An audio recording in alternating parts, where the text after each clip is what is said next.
Zbog loše ekonomske situacije na tržištu, država je odlučila da pomogne zanatlijama. Potpredsednik vlade i ministar trgovine Rasim Ljajić uručio je rešenje o dodeli bespovratne pomoći preduzetnicima koji se bave starim zanatima.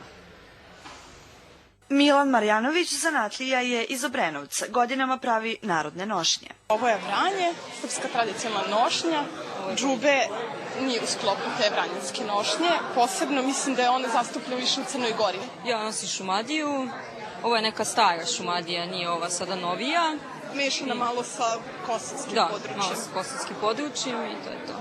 Vranjanska isto nošnja, tradicionalna naša. Sestričine zanatlije sigurne su da će država mnogo pomoći njihovom teči.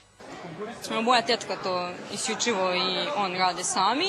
Imaju samo jednog pomoćnog radnika, međutim sada, pošto su dobili ove pare, uradit će tu radionicu koju treba, tako da će zaposliti malo više radnika i proširit će taj posao. Inače, kupuju ljudi iz inostranstva, iz cele Srbije uglavnom, ali oni to isključivo rade sami.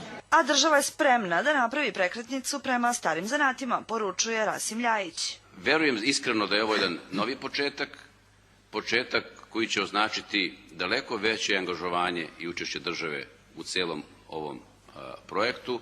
Svesni smo značaja koji stari zanati imaju. Predstavnici starih zanata iz svih oblasti Srbije dobili su od 100 do 500.000 dinara. Milana Petković, televizija Pink.